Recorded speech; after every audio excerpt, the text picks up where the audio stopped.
Guys, assalamualaikum warahmatullahi wabarakatuh. Baik, di sini saya akan menjelaskan tentang ruang kreatif di balik layar.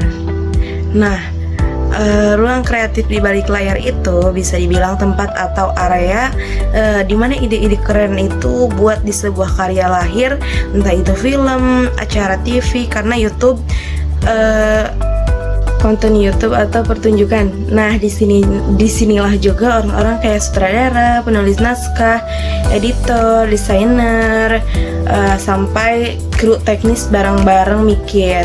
Nah, nyoba dan nyiptain konsep biar hasil akhirnya keren dan juga nyatu gitu.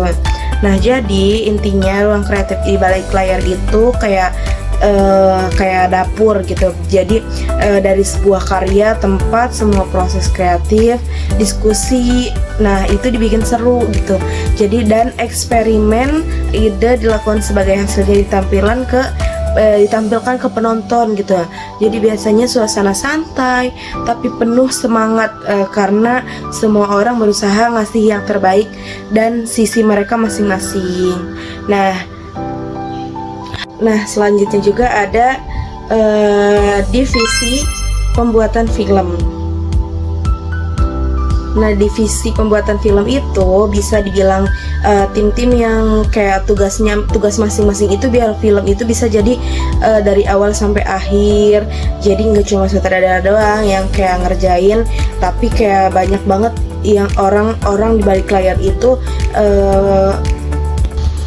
Nah, jadi ada juga penjelasannya masing-masing, dan di sini juga aku akan menjelaskan tentang satu persatu tentang divisi film.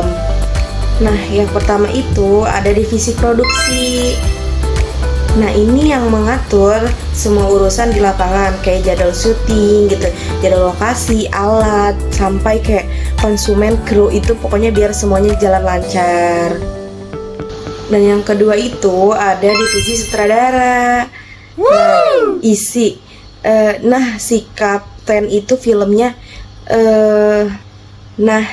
Si kapten itu filmnya dia yang kayak ngarahin pemain, ngatur gaya pengambilan gambar gitu ya, dan pastiin semua visi cerita sesuai cerita gitu. Jadi gimana caranya si film ini sesuai sama ceritanya gitu.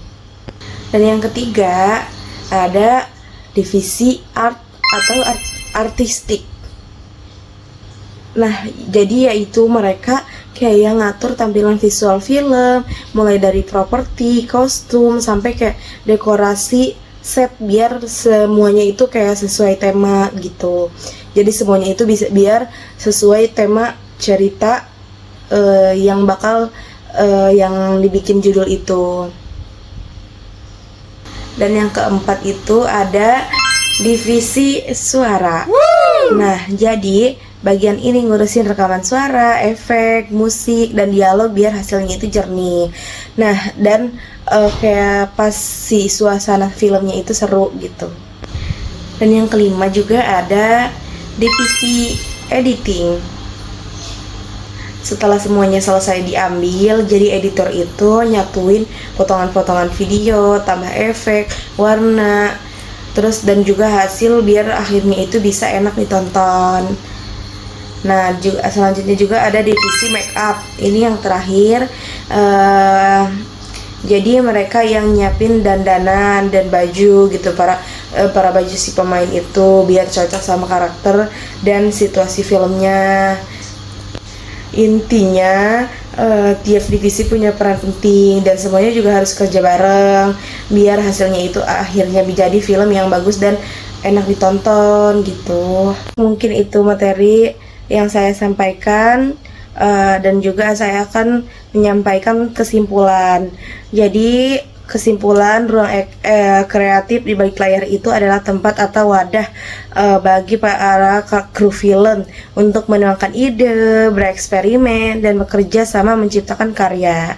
Nah, disinilah semua proses kreatif terjadi, mulai dari merancang konsep, mengatur pencahayaan, menentukan kostum, sampai menyatukan semua elemen jadi satu film utuh.